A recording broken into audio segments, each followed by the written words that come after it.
السلام علیکم ورحمت الله وبرکاته. ګرانو زده کوونکو، په دې هیله چې روغ جوړ او سلامت اوسئ پیل کوو د نن ورځې په لوست. مخکې د نن ورځې د لوست د پیل څخه غواړم چې تاسې تیر درس یو ځل په تیر درس باندې به رڼا واچوو. ګرانو زده کوونکو، تاسو په تیر درس کې څه ولوستل؟ تاسو په تیر درس کې د سکلیټ سیستم او د هډوکي دندې ولوسته. موږ او تاسو وویلې چې موږ دوه ډوله د انسان د بدن سکلیټ سیستم لرو، یا د انسان د بدن سکلیټ سیستم په دوو برخو ویشل شوی چې محوري سکلیټ او ضمیموي سکلیټ دی.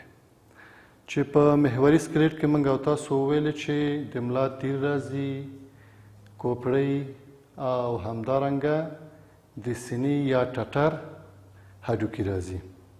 همدارنګه په ضمیموي سکلیټ کې موږ وویلې چې لاسونه، پښې، شمزۍ یا د خاصرې لګن، د اوږو چارې او ګروي یا توقک دا راځي. همدارنګه د هډوکو د دندې په هکله موږ وویلې چې هډوکي د ساتنې، د زیرمې، د خوځښت او د وینې د کرویاتو د جوړېدو مهمې دندې لري. راځو اوس خپل نوي درس ته. مخکې له هغې نه تاسې خو به انشاءالله کورنۍ دنده راوړی وي، حتما مو راوړی. کورنۍ دنده ستاسې په نمرو کې حسابیږي.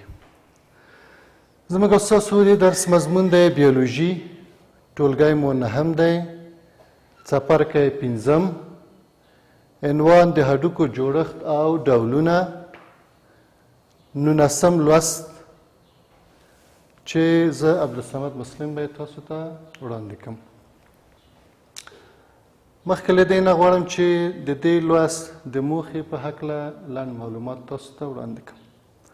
ګرانو زده کوونکو، موږ او تاسو به انشاءالله نن ورځ په دې درس کې د دې لوست تر پایه د هډوکو جوړښت او ډولونه یې وپېژنو.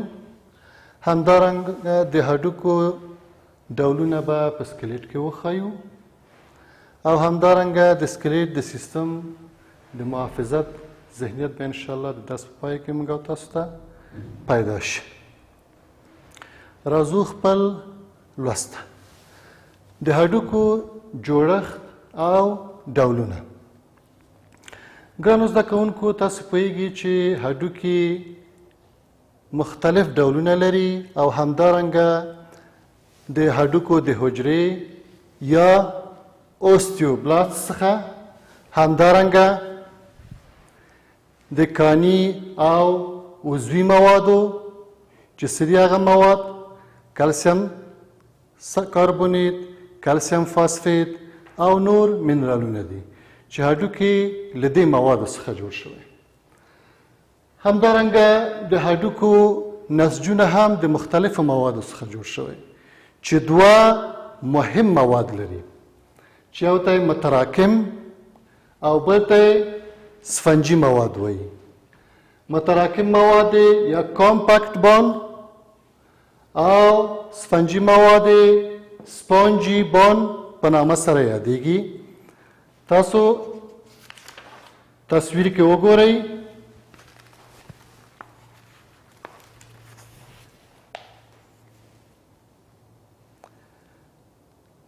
دغه د هډوکي مازغه دي. د دې هډوکي په پای کې چې دا کلک مواد ښکاري دا یې متراکم مواد دی، او دغه د نقطو په شکل چې ښکاري دا سفنجي مواد دی. علاوه د دې موادو څخه د هډوکي کرپندوکي چې د هډوکو په دې څنډو کې ښکاري دا د هډوکي کرپندوکي دي.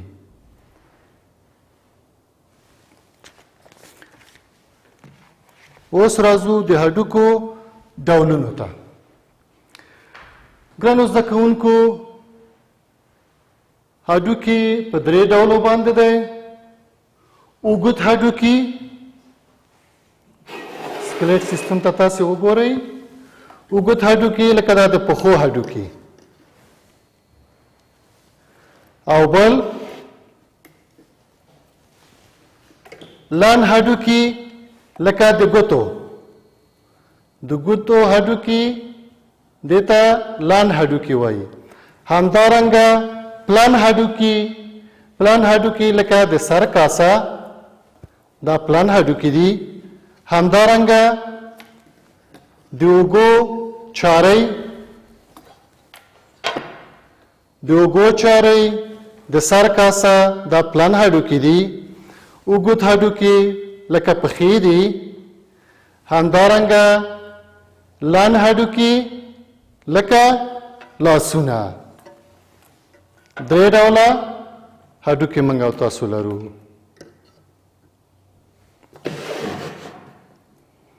ګرانو زده کوونکو،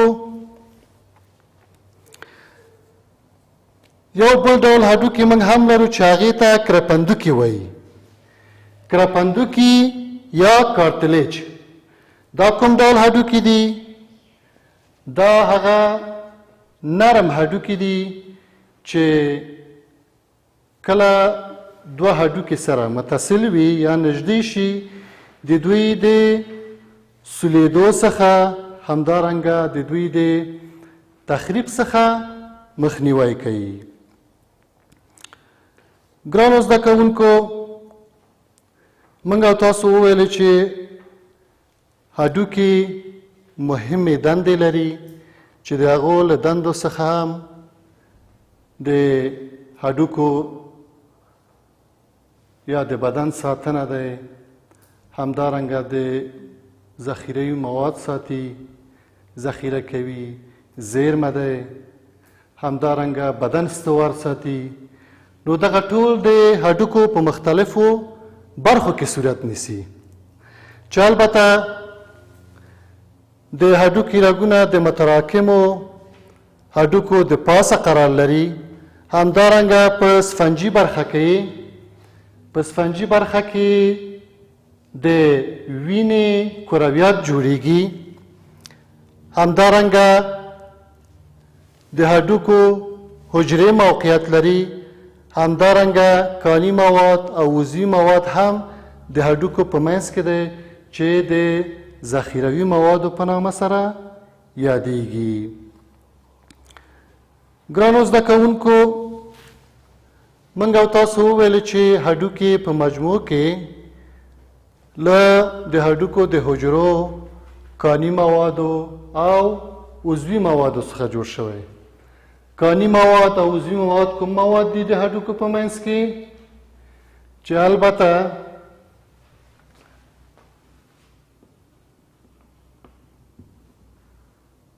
کلسیم فاسفیت، کلسیم کاربونیت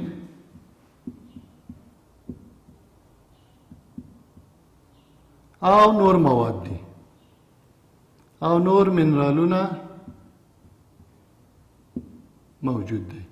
خو مهم مواد دا کلسیم او فاسفیټونه دي. همدارنګه د هډوکو نسجونه له دوه موادو څخه جوړ شوی چې متراکم، چې ورته کامپاکټ بون وایي، یا متراکم یا کلک هډوکي.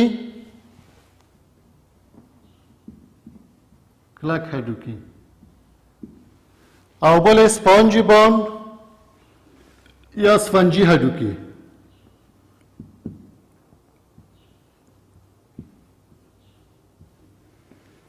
چې د هډوکو نسجونه په دې ډولو باندې جوړ شوی. همدارنګه څو ډوله لري، درې مهم ډولونه لري هډوکي، چې اوږده هډوکي دي لکه د ورنونو. همدارنګه لنډ هډوکي دي لکه د ګوتو، او پلن هډوکي دي لکه د سر کاسه. همدارنګه یو بل ډول هډوکي هم موږ او تاسو لرو چې هغې ته کرپندوکي یا کارتلیج وایي. دا هډوکي څه دنده لري؟ دا هډوکي یو ارتباطي نسج دی چې د کږېدلو وړتیا لري. او د بعضې هډوکو په منځ کې دی چې د سولیدلو مخنیوی کوي. دا وه ستاسې د نن ورځې درس. او اوس غواړم چې یو ځل بیا د دې لوست مهم ټکي تاسو ته ووایم. د دې لوست مهم ټکي اوستوبلاستو چې څه ته وایي، د هډوکو حجرې ته وایي، همدارنګه کامپکټ باونډ یعنی کلک هډوکي، سپانجي باونډ یعنی سفنجي هډوکي، همدارنګه کارتلیج دا هم یو ډول هډوکی دی چې کرپندوکي ورته وایي. دا اوس تاسې د دې درس مهم مفاهیم. نن موږ او تاسو څه ولوستو ګرانو زده کوونکو؟ د هډوکو جوړښت او ډولونه. هډوکي له څه جوړ شوی؟ له کومو موادو نه؟ د کلسیم فاسفیت، کلسیم کاربونیت چې کاني مواد دي، عضوي مواد دي او نور منرالونو څخه، او د هډوکو د حجرې یا اوستیوبلاست څخه جوړ شوي دي. د هډوکي نسج په خپله له کومو موادو څخه جوړ شوی؟ دوه ډوله مواد لري چې یو یې متراکم یا کلک هډوکي دي یا کامپکټ باونډ، او همدارنګه د سفنجي هډوکو یا سپانجي باونډ. ښه ګرانو زده کوونکو، په څو ډولو باندې دی؟ په دریو ډولو: اوږد هډوکي، پلن هډوکي او لنډ هډوکي. چې اوږد هډوکي زموږ او ستاسو د ورنونو یا د پښو هډوکي دي، او همدارنګه پلن هډوکي د لګنې خاصرې او همدارنګه د سر کاسه، د اوږو بیلک چې ورته وایي یا د اوږو چارې، او همدارنګه لنډ هډوکي لکه ګوتې. دا اوس ستاسې د نن ورځې لوست.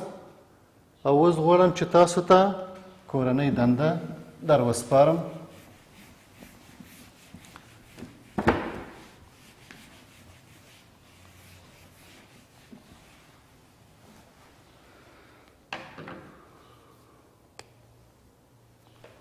ګرانو زده کوونکو، تاسو چې کله کورو ته لاړئ نو انشاءالله کورنۍ دنده به حتما ترسره کوئ. تاسو به په کور کې د هډوکو ډولونه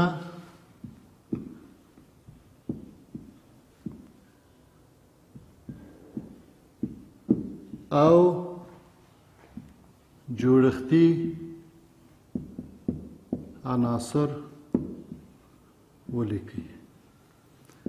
جوړښتي عناصر یعنی هډوکي له کومو موادو څخه جوړ شوی، او ډولونه یې چې په څو ډوله باندې دی. دا اوس ستاسې کورنۍ دنده. په راتلونکي به درس کې به له خیره انشاءالله بندونه یا مفصلونه مطالعه کوو. نور مو په لوی الله سپارم. د خدای په امان.